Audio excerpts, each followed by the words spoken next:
Hopefully this would assist you in moving forward in your community.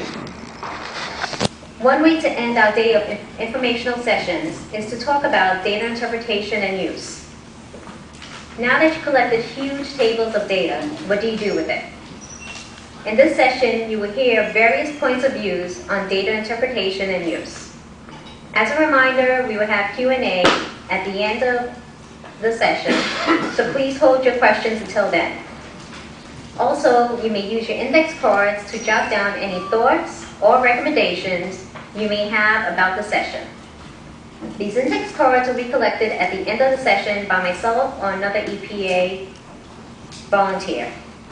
Please remember to silence your mobile phones and fill out the worksheet survey included in your welcome packets. This will be very helpful to us in strengthening future events. And now, I'd like to briefly introduce our four speakers today. We have Donna Regal from EPA. She's our Regional Certification Program Manager. In addition, we have Joe Gardella from John and Francis Larkin, Professor of Chemistry, University of Buffalo. He will discuss Not Love Canal, case studies of community-based chemical analysis in Western New York. Once again, we have Benny Larson, who will talk about community-based research, the absence of data. And to round off the session, we have Deborah Lord, Vice President of Pompeston Creek Watershed Association, to discuss the status of Pompeston Creek from data to action. And now, Donna Regal. Thank you.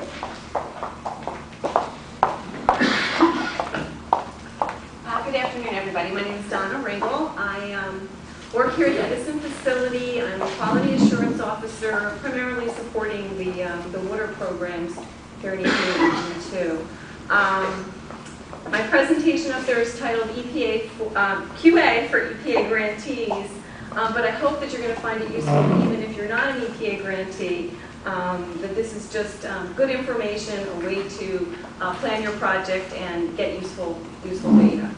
I've been with EPA 25 years now, 11 of those as a quality assurance officer here in the region. Before that, though, I dabbled a little bit in what we considered citizen science. I was the grant coordinator for the MPACT program here in Region 2, and I don't know if you guys have talked about that at all, but MPACT is an acronym that stands for Environmental Monitoring for Public Access and Community Tracking. It was a grant program back in the Clinton-Gore years that gave communities rather large grants to do environmental monitoring, the purpose of which was to get that data out there. It was emphasis on real-time monitoring, get that information out there for the citizenry to use for whatever purposes they wanted to use it, and to take action in their communities with that information.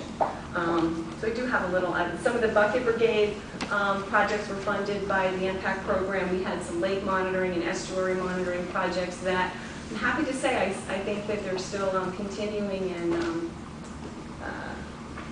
it was a foundation for a lot of what's continuing to go on in citizen science. Anyhow, back to QA.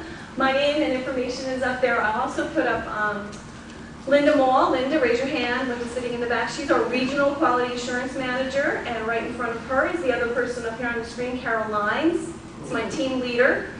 She's the team leader for both air and water quality assurance. So while I just do water, Carol's in charge of air and water. Okay. So next slide, please. Quality assurance system. In the context of the work that we do, environmental work that we do, quality assurance can be defined as a way to make sure that the data we use are appropriate for the decisions at hand. Basically, that's what we're concerned with. Next slide. And so EPA's quality system, what does it cover? Every project that EPA engages in or funds, which collects or uses environmental information, would be covered by EPA's quality system. Next slide.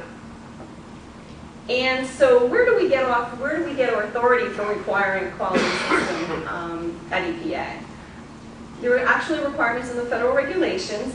CFR, 40 CFR, the grants regulations and the contract regulations require that EPA incorporate QA practices for folks that we're giving our money to, either through grants or contracts. And so those are the citations up there. What they require us to do is have a grantee or a contractor implement a quality system in accordance with the ANSI standard. Next slide. I'm going to skip that one. Okay. The way we implement our QA program here at EPA, especially for smaller projects like the type citizen science folks would be involved in, is to use a QAP, a Quality Assurance Project Plan. And this is a required document, required if you are receiving EPA funding, recommended even if you're not receiving EPA funding, that explains how you're going to collect your data. It's basically the who, what, when, where, why, how of your project, the blueprint for your project. We all know that good science requires planning. You have to think about how many samples do you need? Do you need one a month? Do you need to have hourly samples? Where exactly do you need to collect them? You know, do you need to get to the bottom of the lake for what you're concerned about? Can you take surface samples? Do you need both? And what do you need to use to collect the data? Can you get away with pH strips? Or do you need a pH meter that's been calibrated with a 3-point calibration?